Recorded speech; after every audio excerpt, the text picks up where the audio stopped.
lie about the concentration of hydrochloric acid in this solution? Thank you. Who said facts? That was me. Okay. You're with it. And he responded to me, he said, well, because Jacob, hydrochloric acid didn't crash planes into the Twin Towers. So you're saying if hydrochloric acid committed a terrorist act, I could lie on my lab report? That's what I'm getting here? All right. I got into an argument with one of my friends recently about the value of money. He said that he thinks $5 isn't worth 5 times $1 because he would not be 5 times as mad losing $5 as if he lost $1. And I think he's stupid. Let's think about it this way. I'm going to need you all to answer this question. Would you suck a dick for $1? Nah. Exactly, thank you. Would you suck a dick for $5? Nah, bro. Oh. Okay, this joke doesn't work then. Next one. I'm a big Batman fan. Batman's been a big inspiration for me to go out in the world and make a difference. The only problem is I'm not super smart or super strong or super rich like Batman is. You know what I can do though? I can kill the parents. Yeah. Before you get all judgy on me for that one, let's think about this for a second. How many people do you think Batman has saved in his career? How many? Numbers? 1,000? All right, let's say 1,000. That means I can kill 499 pairs of parents, and as long as one of those kids turns into Batman, I've done the world a favor. I did that joke one time, and this one guy shouted at me from the audience. He said, "Fuck you, I'm an orphan." I said, "Yeah, you and 498 other guys."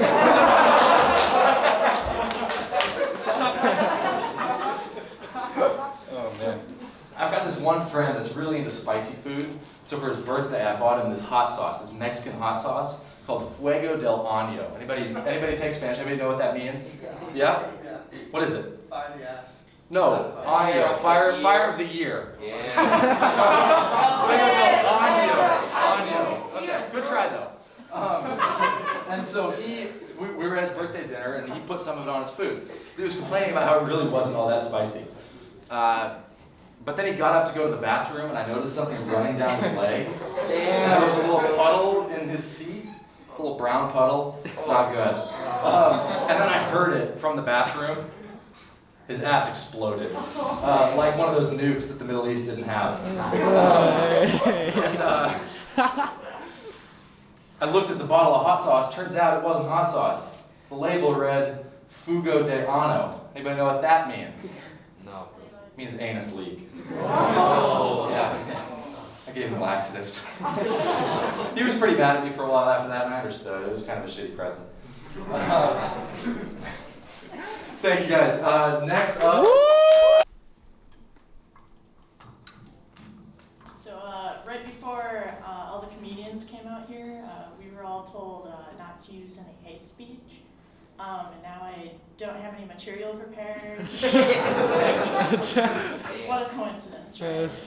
But I did say I'd be up here for the full 5 minutes, so...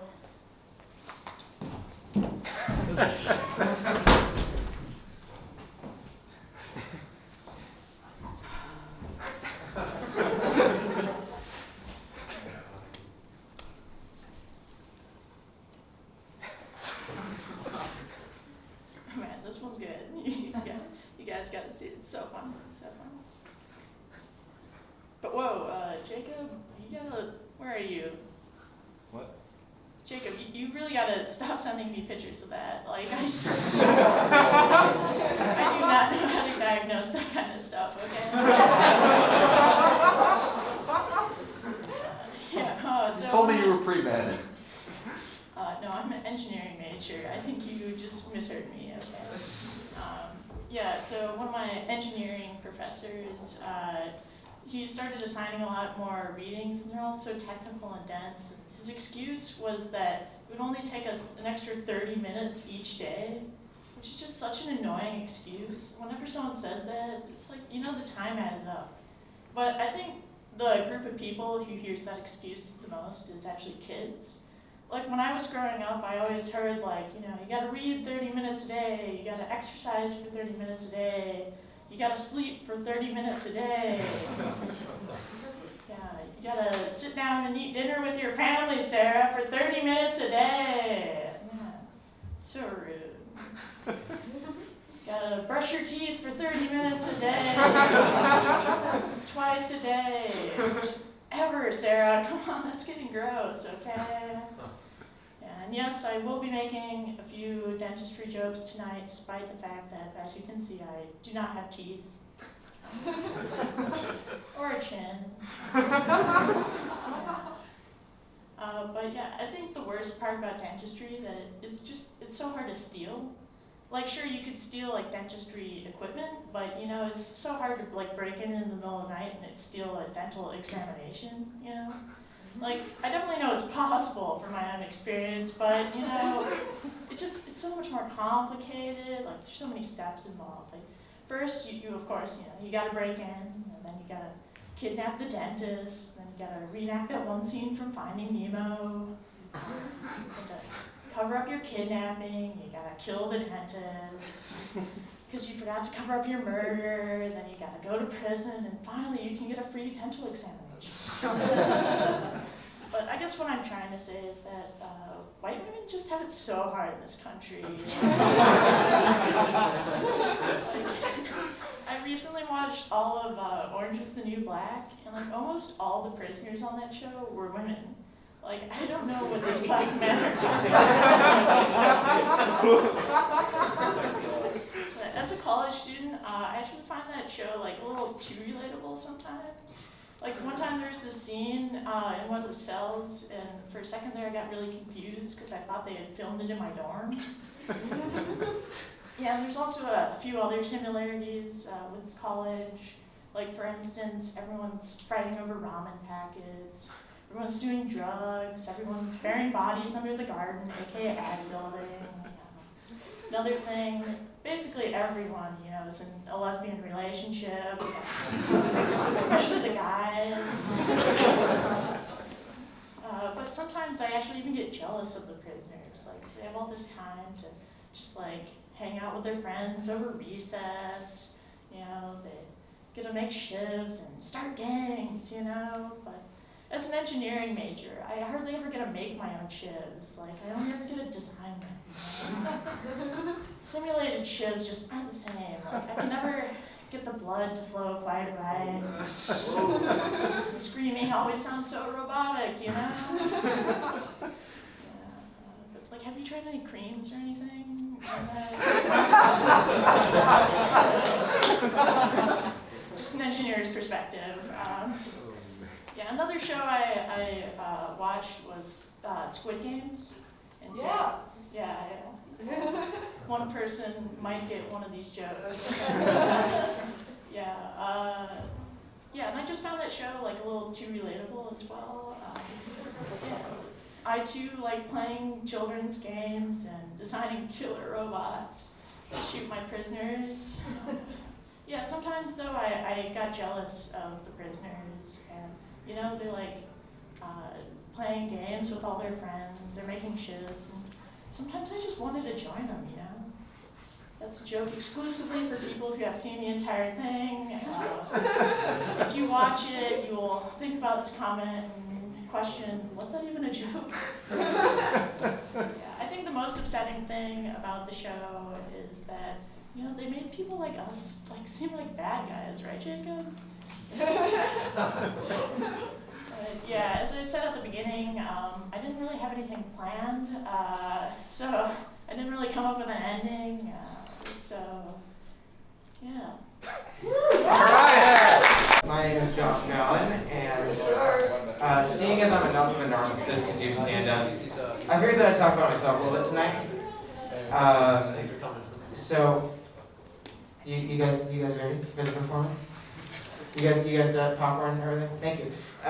So basically, I find that every once in a while I'll get in like a mood where like I just have no shame.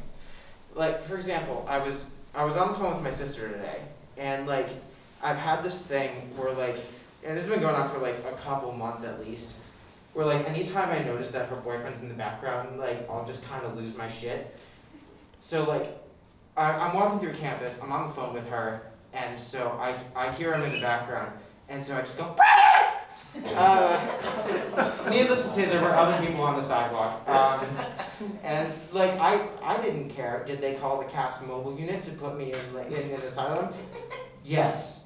Am I worried? No. Because with the wait times, I should be out of here by like the time that they get here. So I think I'm good. Now the other notable example of this was through the anonymity of the internet. No, it was just a text conversation I had. So you ever get like some of those scam texts, right? And normally they're robot generated. Not this one. And so it just goes, hello, I'm from Waymark Homes. Are you the owner of, and then it was an address of like a house near my hometown in Southfield. We are trying to reach Larry about purchasing a home if they are interested. P.S. We pay cash and all closing costs, no hassles. So I'm thinking, okay, you know what, poor salesman, got the wrong number. So, no, sorry, wrong number. The conversation should have ended there. It did not. And so it's just, okay, no issue. Do you have a property in mind that may be up for sale within a year or so? So it's like, okay, I have to fuck with him now. No, sorry. I'm currently living in a yurt with my 3 anthropomorphic koi fish. Now, you may be wondering, where does the phrase anthropomorphic koi fish come from? I have no fucking idea, but you'll notice a theme here. Now, again, the conversation should have ended there. It did not. And so, that sounds like the life. If anything changes for you, please feel free to reach out at any time. Have a great week. Now, by this point, every reply is a challenge to my honor. Like I have to escalate it, right? Just say, I definitely will. My wife is due to lay eggs soon. For context, she also happens to be an anthropomorphic koi fish. The conversation should have ended there. It did not. Haha, well that sounds lovely. I wish both her human and koi fish aspects of life the best of luck. Again, challenge to my honor. I have to escalate it. Unfortunately, I may have to get them DNA tested. I caught her on one of those hot single anthropomorphic koi fish in your area sites. No reply, which I am very disappointed by, because by this point, as much as it was pissing me off, I had a story. Like, I mean, was I gonna talk about like how, you know, she got on the site by watching anthropomorphic koi fish porn? Of course.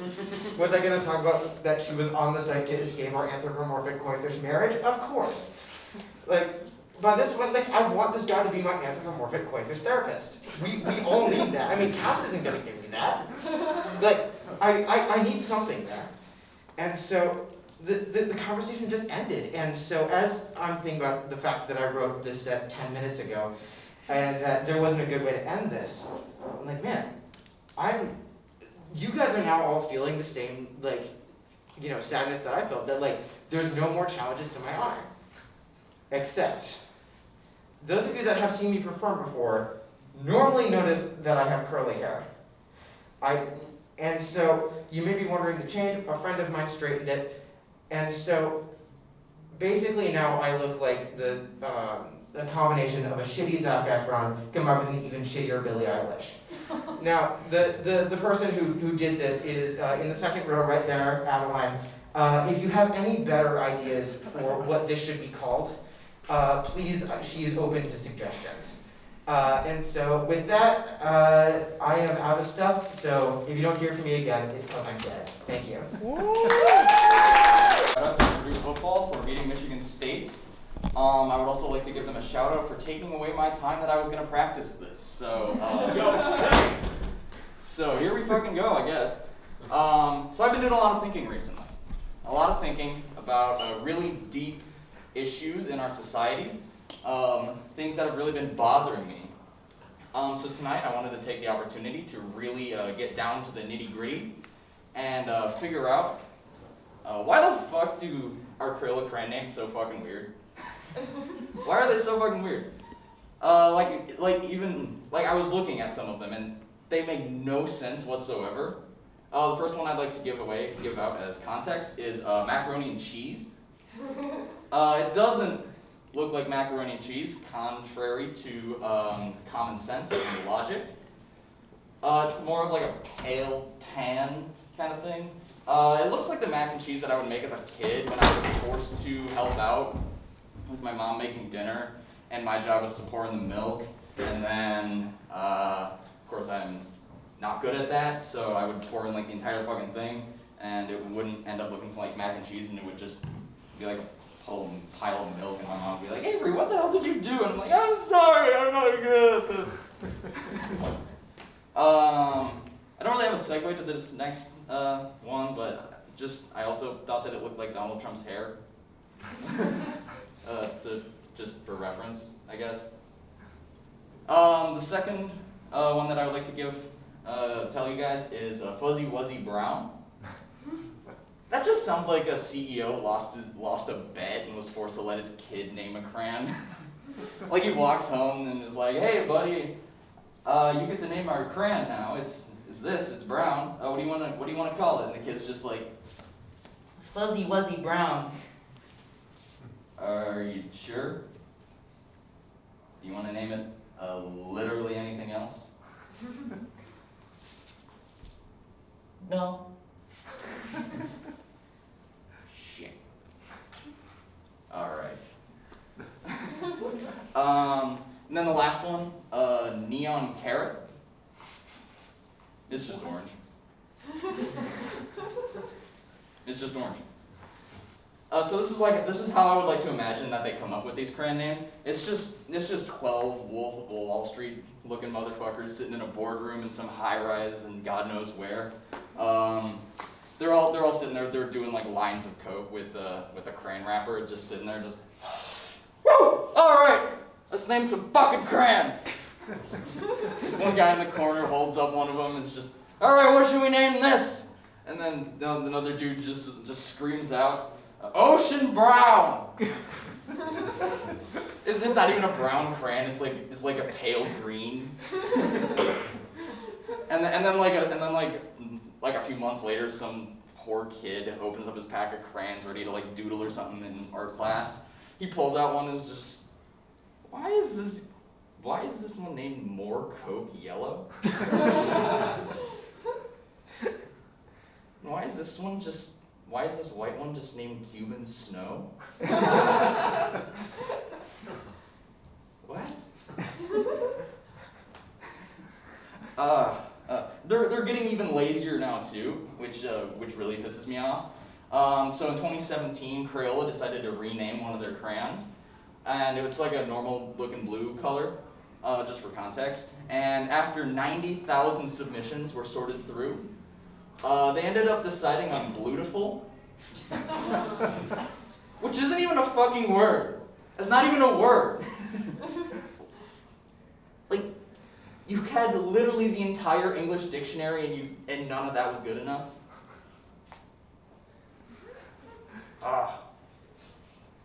Like at this rate, I'm half expecting some just see a crayon that's just labeled "just fucking look at it, dude." And then one other thing that I've been noticing with crayons is that they've started to put Braille on them now. Which, I mean, yeah, woo, let's go, inclusion, I'm all for that and everything, but that just doesn't make a ton of sense, really. Like some blind kid is gonna like grab a pair of crayons, pull it out, and it's just, oh. What color is this? I don't know what color this is. And then he like feels around the crayon, just, oh, nice, how kind of them. Light green. What the fuck is green? Anyways, that's all I got for you today. Thank you all. We're building a new building across from the Noy Hall. It's called the Integrated Sciences Building. And the one right down the street here across from the BCC is going to match the Integrated Sciences Building. It's called a Segregated Sciences Building. But it is not racially segregated, mind you. It's just computer science majors aren't allowed to use the same water fountains or bathrooms.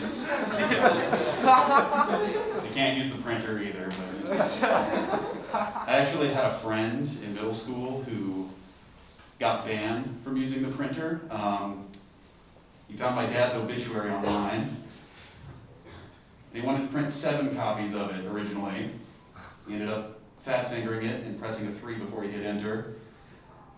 He printed 73 copies of my dead father's obituary. And had nothing to do with it. I mean, we weren't allowed to carry backpacks in middle school, so he just had a stack of paper. He was just walking around with it. And you know, naturally, he doesn't know what to do with 73 copies of my dad's obituary. So he just started putting them in the men's restroom. So 6th graders, poor little 6th graders with no reading material, nothing to entertain them while they take a shit. The only thing they had was Donald Michael Mitchell is lived on with his son, the 18, and that was all they got, frankly. But I'm not friends with him anymore for obvious reasons, I would hope. But yeah, I love him. I love you guys. You guys ever do shit just to like fuck with people? Yeah! Just for no good reason at all? I don't know if any of you guys wake up early enough to know who I'm talking about. There's this sweet old lady who works at Wiley. And she is just adorable, and I love old women, not in that way. Not like that, no gilfs, no gilfs. Hate to disappoint all of you, I know. But you know, she's cute in like, oh, you're gonna die in 5 years. Haven't even gotten to the main segment yet, but anyways, so sometimes, you know, she would be rude to me, like I'd have my skateboard or whatever, and you know, when I say rude, it's old person rude. She's not like a Karen or whatever. And so, when she told me, you know, you're not allowed to put your skateboard next to you when you go and eat at the hall, I should have, you know, taken a step back and been like, okay, that makes sense. But for some reason, at 7:30 in the morning, I just had so much stubborn pride built up within me. And so after I ate my food, I went up to her and I bent down to her eye level and I looked her right in the eye and I said, July 2nd, 2024, have fun avoiding that drunk driver. And I'm walking away and she's just flabbergasted looking at me. And as right before I go through the door to leave, I yell at her, you won't. No, but wasn't going to tell this joke originally. Seeing as he is here now, I really have no choice but to tell this joke. So, my roommate and I have had some tension in the past. It's resolved now, but this is something, let me tell you. So, he wouldn't let me have sex in the room when, you know, I was like, oh, my girlfriend's coming over. You mind if I have the room for like a couple hours? And he's like, a couple hours? I don't even last that long. No. And so, you know, we worked it out over time, but when he first said that to me, he goes, it makes me uncomfortable, you know? And I'm like, what are you talking about? He goes, imagine if I walked into your own room, in your own house, and I just started beating off in the corner. And I was like, the fuck are you talking about? And so you know, he's very devout Catholic, which I guess makes sense for the sex thing, but he looks at me and he goes, it just makes me uncomfortable. I said, okay, but tell me one thing. And I looked him dead in the eyes and I go, Catholics, you know, you're not allowed to lie, right? Liars go to hell. And he goes, yeah. And I go, so you're gonna look me in the eye and say that you haven't been beaten off in here while I've been away? There's no fucking way. And he goes, well, you know, I go to the bathroom. And I'm like, you're telling me, just because we live across the hall, you're going out, dick in hand, pants around your ankles, beaten off on your way into the bathroom, just to say that you didn't do it in here. He goes, do something like that, you know. Anyways. All right, thanks guys, appreciate it. Yeah, the brown one. Hey, how's it going? I feel like I brag about things. I like to brag about bad things that happen to me instead of good stuff. I was talking to my neighbor once, and I said, yeah, I had a flight at 6 a.m., and he's just like, wow, that sucks. And I'm like, yeah, it does. I don't know, I feel like if you tell someone that you have a flight at 6 a.m., it elicits the same response as if you would have told him that there's a genocide happening in Africa. Like, wow, that is rough. Yikes. They can't just do that to people. I mean, why has no one spoken up about it yet? I feel like I get that quality from my dad. He used to brag to me about how he grew up in a war zone. Like, I lived in a war zone. I'm like, really? You never thought about leaving?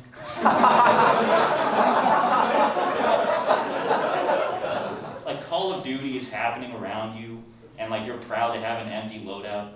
I can just imagine him sitting under like a table, and he's just like, man, I can't wait to brag to my adult son about this, when he's afraid to take an exam, and then a shell just fucking obliterates him, you know?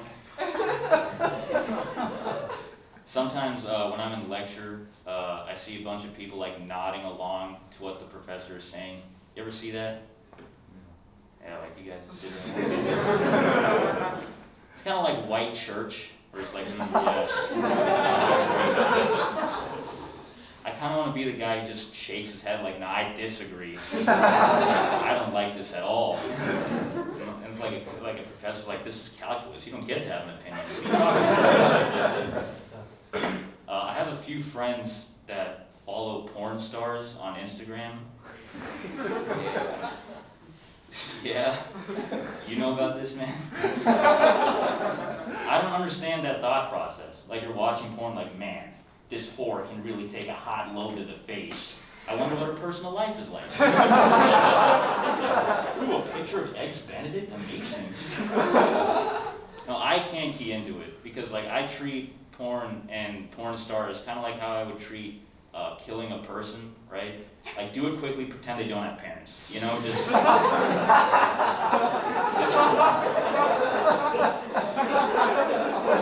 Like, this relationship ends and begins with the pause and play button, right? Meanwhile, these guys are like commenting stuff like, how was your day, sweetie, on like a sponsored pic of her ass? Like they're 50s housewives or some shit. I don't get it. It's like, oh, sponsored by Halliburton, what the hell? No, I don't know. I had one friend who told me that he follows his favorite porn star, but not his own mother. That's gotta hurt just a little bit, right? Because like 2 of these women have taken cream pies, but only one of them has become you, right? Just a waste of cum and labor. All right, that's my time. You guys are great. Thank you. Could I have all of you clap, please? Yeah! Well, all of you just made history, because this is the first time ever that a brown dude has told a group of white people what to do and actually listen. So, yeah, so hi, I'm Ayush. I'm from India, which apparently is very evident because I have an accent. And I didn't realize this, right? Like, I found out the hard way. So, the first time I got here, I landed in Cali. And I was talking to this one girl, and she was just like, what kind of music do you listen to? And I was just like, pop. And she was like, huh? I was like, pop. She was like, what do you mean? I was like, you know, like Justin Bieber, Ariana Grande. She's like, oh my god, do you mean pop? I was like, no, I mean pop, you know, like popcorn, police, porn. Like, you don't go and say like, are you watching porn? So, you know, it's not even just the accent, right? Like, I learned this fucking language for like 21 years, and I realized it's like a completely different thing over here.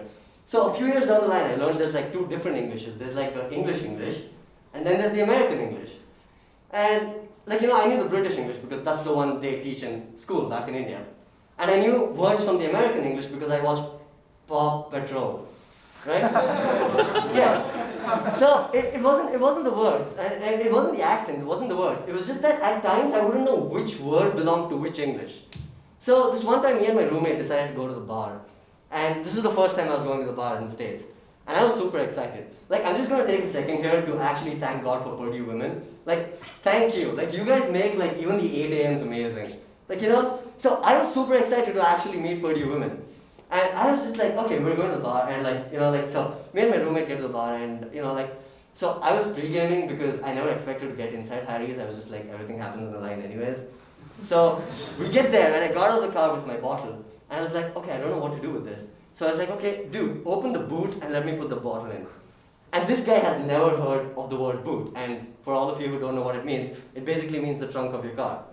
So I think the closest word he's heard to boot is probably booty. And he's just like, open my what? And I was like, okay, so at this point I can actually see all the pretty women walking by us. And I was getting impatient. I was just like, dude, you know, like, I think the best way to solve this is to like use simple words. So I was just like, dude, just open your backside and let me put it in. Can you actually believe that led to bigger problems? But I mean, he was nice about it. He let me put it in, the bottom. But yeah, contrary to popular belief internationally, Americans are super nice. Like, you guys are amazing. Like, you know, or at least you do like a very good job of pretending to be amazing. But yeah, so on my way here, on my flight here, I actually had like a layover in Athens in Greece, and there were two American girls sitting opposite to me, and they were really beautiful, like exactly my type, you know, like living in breeze and doesn't have leaves. So they were sitting opposite to me, and they had very unique names. Anyways, so yeah, so Alexis and Emma are sitting opposite to me, and this one airport hand walks up to them, and they had their luggage with them, and their suitcase had fallen over. So this guy goes and picks it up for them, and they were just like, "Oh my God, he's so nice, thank you." And he was just like, "Oh no, it's my duty, ma'am." And this guy, like, I don't give out compliments to men very easily, but this guy straight up looked like a Greek god. Like, I was just like, Zeus, and he's like, "Nah, I'm a Leo." So like, it was like, you know, like, we're all being made in the conveyor belt at the back, and God is like straight up sculpting him with his hand, like he's just like biceps, like.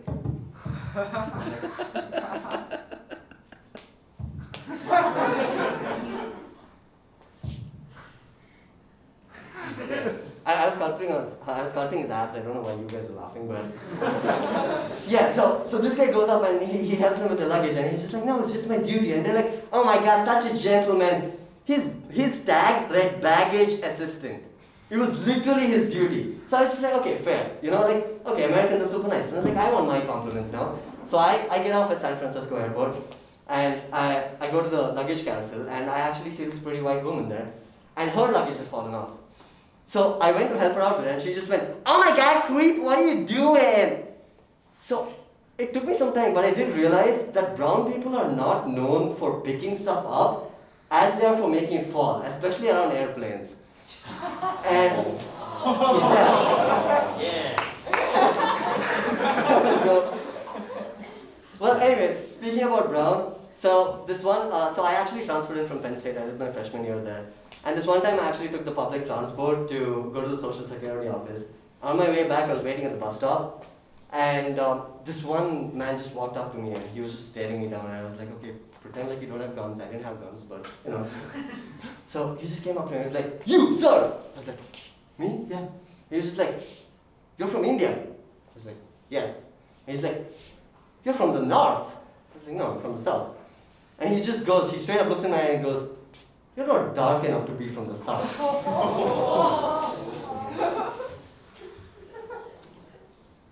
Hello, Mom? Who am I? Like, thank you guys, that was my sentence. Cool. So, I was listening to music a couple of weeks ago, you know, I was trying to, I guess, relax, and I kept thinking about, you know, different, you know, pop stars and musicians and stuff like that. I realized the weirder you are, the better you are. Like, that's kind of, that's the base logic. Like, we get so used to it. Like, you know, the weirdest, creepiest, almost like, what are you doing kind of musicians and artists become number one, top chart, etc., etc. Now, one of the people like this, one of the, I'd say, weirdest musicians in the world is Michael Jackson. Michael Jackson killed it. He was number one. Like, if you walked into a room, everybody would lose their mind. And Michael Jackson, objectively, is a very weird guy. Think about it. And look at the steps that he does. The whole crotch thing, like, what is that? Like, as an owner of a male crotch for 18 years, I've tried that. It doesn't move that way, dude. Like, there are stuff in front and behind. Like, there are physical engineering constraints to that. But that's not the only weird part about Michael Jackson. Like, sure, you know, he has an amazing dance, all that stuff, that's fine. It's weird, but like, you know, he does it for the show. Have you ever heard him speak? Like, not sing, speak. It's it's the creepiest voice in the world. Now, a disclaimer, I'm gonna try imitating him, but I also am very sick. So, let's just say you might want to prepare yourself. So imagine, Michael Jackson's walking up to me, and I don't know he's Michael Jackson. He's a normal person. I have no idea who he is. And he goes, "Hey, Prabhav, I'm Michael Jackson. Hi, how are you doing?" I'd be instantly creeped out. Have you heard that voice? That's what I assume like any serial killer sounds like default. Like if somebody walks up to you going, "Hey," I'm calling the cops. Like, see, all I'm saying is, if he came up to me and he went, "Hey," I just think he's dangerous. See, it's not that, like, I know you guys might say, Pranav, you're being racist, okay? Like, no, don't assume anything of him. I'm saying it doesn't matter if you're black or white. Okay. All I'm saying is, he looks like a smooth criminal. I guess you guys want me to beat it. But yeah, speaking of music, right? So, if you think about it, a couple centuries ago, what they used to listen to or read were poems. And those were probably like the mega ultra hits of that time. Like Shakespeare was probably spitting fire. Like Shakespeare was the god. Like Shakespeare was the Beyonce of his time. Like he'd walk into a room, he'd just like say, "Where art thou, Romeo?" And like the crowd would just go wild. Like just like people losing their mind everywhere. And I assume that, in a couple hundred years, if the world isn't a giant puddle, that's what's going to happen to our music. So think about it this way. Somewhere down the line, there's a teacher who's going to walk into a class, she's going to pull out her textbook, she's going to look at the class and say, "Kids, today we're going to learn about the history of our world, our music history, the great words of our ancestors." And then she'll say, this one song that I've picked out for you today, it speaks to me on a whole different level. It's what I believe everybody felt like back in 2020. She'd go, "Children, be ready." Now everybody's like, "Oh, what is this song about? Is it like some patriotic song? Is it about civil rights? Is it about climate change?" And then she plays the song, and you hear in the background, "There's some whores in this house." That's been my time, guys. Thank you so much. Hey y'all, sorry I'm late. The Purdue football is kind of interesting. I tried to catch the 4B, and the entire road down there is blocked. So they're just like, "We're gonna drop you off in fucking Seattle." So I walked here. Please forgive the getup. It's actually a Halloween costume. We are going to steal the moon. I don't know. It's a joke for like 2 people. In case you can't tell, I didn't write shit. So I'm gonna start my comedy routine now. I had a dream I went to hell last night. Kind of cool dream, honestly, pretty metal. And like they funneled me into the personal hells section, and the dude who greeted me was 1990s pop sensation Lou Bega. And he just kind of, I walked up and like, "Saw, dude," and he was like, "Ladies and gentlemen, this is Mambo number 5. I was like, "What?" He was like, "Mambo number 5. I was like, "Word." He was like, "Ladies and gentlemen, this is Mambo number 5. Okay, I guess, fuck, y'all want relevant humor? You don't like my pop jokes about the 90s? Fine, I'll talk about something relevant. You see the Squid Games? That's a show people like. I think they should redo it in America. Just like, that opening scene where like Yun is in the subway, instead of some guy wanting to play a game for $10,000, like, "Get a job, cracker. You got bootstraps, use them. Cracker." And then like they all get to the fucking underground complex, and the first game is like, "Welcome everybody. The first game will be surviving in the American manufacturing industry for more than 20 years without developing debilitating long-term conditions." And it's just like, some dude in the hospital with black lung, his family watches the light leave his eyes. "I wish I could have had health insurance." Player 422 eliminated. I've been using Tinder lately. Kind of an interesting thing to see on Tinder. You ever see someone who had red flag songs? Yeah. Like, you guys know what I mean, that thing at the bottom. I came across this one girl, and she had one of those, what I like to call conservative red flag songs. There's a way to tell this. Conservatives do this funny thing where they take a song that is about an issue caused by conservative values, and then make it about something completely fucking irrelevant. Like the song Devil Went Down to Georgia. It's been said that that's a song about the media industry's corruption of our culture, taking what we write, what we create, and turning it into profit. Devil went down to Georgia. A conservative here's like, there is a devil going down to Georgia. His name is Joe Biden. He is stealing our election. Or it's just like, the song Fight the Power. It's like, because I'm black and I'm ready and I'm pumped and I'm hyped. It's like, this is about Rudy Giuliani. He is fighting for us. He may be a little leaky, but his heart is in the right place. I was just fiddling with my zipper bullshit. Go ahead and fuck Borat, it's okay. Can we address the fact that Borat played King Julian in the Madagascar movies? Like, that dude's Israeli. That was not an okay accent to do. No one remembers? There's a little furry guy who's like, I like to movie. It's like, Sacha Baron Cohen, no, you're better than this. Not really, he's mediocre. Where am I going with this? I don't know. Anyway, this girl on Tinder, red flag songs. It's okay though, you gotta accept it, you gotta have low standards. So I took her to a steakhouse and she ordered a raw steak. Kinda hot, not gonna lie. But the thing is, she wasn't wearing her mask in the restaurant. This poor underpaid waitress was like, sir, can you please put on your mask? And she just started ranting like, I don't need you to tell me what to do, you monster maggot, you fucking Joseph Mengele, ivermectin denying, Nobel Prize winner for humans, Nobel Prize winner for humans, Nobel. It turns out she was Alex Jones. The sex was great. She had like Tupperware-shaped titties.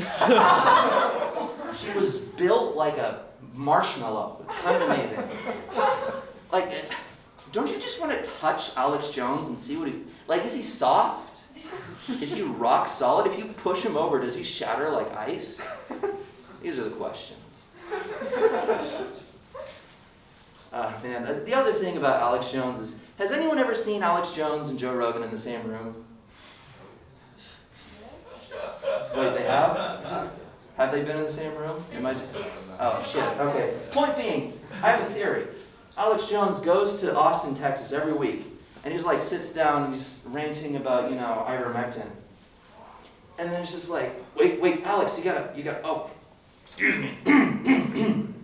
Hey guys, what's going on? Welcome to the Joe Rogan Experience. That guy gets it. I get it. Thanks for tolerating me, y'all. Yeah! Let's hear it for Purdue football. Let's go! Yeah! Looks like Jeff Brom can keep his job after all. But yeah, no, it was a great game. It was great to see us beat number 5 ranked Michigan State, the Spartans. I am a little bit down though because a man by the name of Randall Kane is not with us today. No. If you don't know who that is, I'm sorry. He's a great guy. I heard he said some offensive jokes yesterday. I wish I was there, but I had other things to do. Anyways, over the summer I was in West Lafayette and I was wearing this shirt that said Made in America. And one guy comes up to me and he's like, "What about Make America Great Again?" I'm just like, wait, can you repeat that? On your shirt, Make America Great Again. Oh, no, sir. So this says Made in America. He's like, oh, okay, man. I was like about 2 seconds away from sucker punching you in the face or something like that. And I was like, well, the thing is with me, I'm a pretty skinny guy, if you guys can't tell. So I'm always one hit away from a broken bone or something. I have to look at you guys standing like this for you to see me. If I stand like this, you guys probably don't even see me right now, right? That's how skinny I am. Anyways, so yeah, I have a buddy of mine from back home, and whenever he and his girlfriend are running late for something, right? They do this thing where his girlfriend gets a basketball from the back of the car and puts it under her shirt to make it seem as though she's pregnant, right? And what they do is like, if my friend's driving the car, they'll go like through the streets and he'll roll down his window and he'll shout, if he sees conservative looking cars, he'll shout, "Hey, get out of the way, my girlfriend's about to go into labor." Sure enough, all the cars move out of the way. They carry on their way. They're like, one guy's like, "Hey, congrats again, man." Now, if he sees liberal looking cars, he'll roll down his window and he'll shout, "Hey, get out of the way, my girlfriend only has 15 minutes left in her second trimester."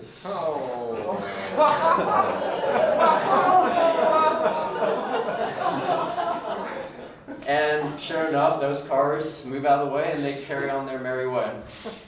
However, the thing is, I was talking to this same friend, and he was telling me, yeah, so actually I did that the other day, and good thing these guys, both conservatives, liberals, whatever, good thing they didn't know what they were trying to get to on time. Otherwise, they would have banded together to beat the crap out of both him and his girlfriend. They went to go watch the new Venom movie. That movie, man, do not watch it. That movie just sucks, dude. That movie is just ass. Like, it sucks. Anyways, alright, here's another good transition. Alright, let's talk about sororities for a second. Alright, so, anybody here, like, kind of confused about the whole, like, run home tradition? Like, I don't get it. Like, one day I saw, like, this group of girls, right, sorority girls just running around campus, shouting stuff to people who just don't give a damn to listen at all, whatever. And I was just, like, thinking to myself, okay, what are these girls trying to prove to people? That they're able-bodied, that they can run? I could just imagine one of these girls is, like, at a sorority meeting, like, "Hey, what should we do to kind of, like, show people that we're better than them?" I don't know, maybe run, so make fun of fat people, something that they can't do. And so sure enough, they're going around. And then the other thing, I saw this one girl, like this one sorority girl, that said something like, it was written on her back, "Call me when you go Alpha Bravo Charlie," or something like that, I don't know. And I was like, well, okay, if you're telling me that, next time you and I are in the same group project, do not expect a text from me. And so let's see. All right, what do I have next up in this grill? Let's see. What else do I have next up in here? How much time do I have left? About a minute. About a minute? All right. Let's see. What to talk about? Yeah, so I was at Nine Irish Brothers the other day, and I ordered fish and chips. I ended up paying $32 for them, no joke. $32 for fish and chips and a Coke. I'm like, man, I could buy half of a brand new Xbox game for that much money, or 6 really good and old Xbox games. Talking about GameStop. Throwback to the GameStop days, way back when I was in middle school. Those were the times. Yeah, the fish and chips were good, but I mean, $32, like, I'd rather just have, like, people give me, like, the Purdue toilet paper. Like, I mean, if they gave me the choice, $32 or a whole stack of toilet paper, the Purdue toilet paper, we all know what I'm talking about, I'm going with that. Anyways, that's my time. Thank you guys very much. Real. So if you get a call from a number that you don't recognize, what do you do? Pick up. All right. Yeah, so do I. Yeah. So a couple of days ago, I'm driving to Ohio. There's traffic. I get a call, number I don't recognize, 310, Los Angeles. I'm like, I don't know it. So I pick it up. I say, talk. I'm like, hello. The guy on the other side says, "Hey Ben, how's it going?" My name's Justin, not Ben. So clearly I go, "Nothing much, man. How's it going on with you?" And he says, "I'll tell you what's going on. I just got an email about the budget. It was supposed to be 15,000, but now it's 10. I'd like to know what the hell's going on here." I'm like, okay, fucking focus. Your name is Ben. There's a budget. It was 15,000. It's supposed to be 10. People aren't upset, or people aren't okay with this. Go with it. I don't know much about this, so I just repeat back to him what he told me. I'm like, all right, it's 10,000. It's supposed to be 15,000. And he says, yeah, well, I just got an email saying that it's 10,000. I'm like, look, bro, I'm on the road. I haven't seen the email yet. I don't know what to tell you about this. And to which he says, are you behind this? Did you send out this email? like giving Ben some attitude here, right? I'm like, no, there's no way I'm gonna take this. I'm like, look, man, look, the budget was $15,000.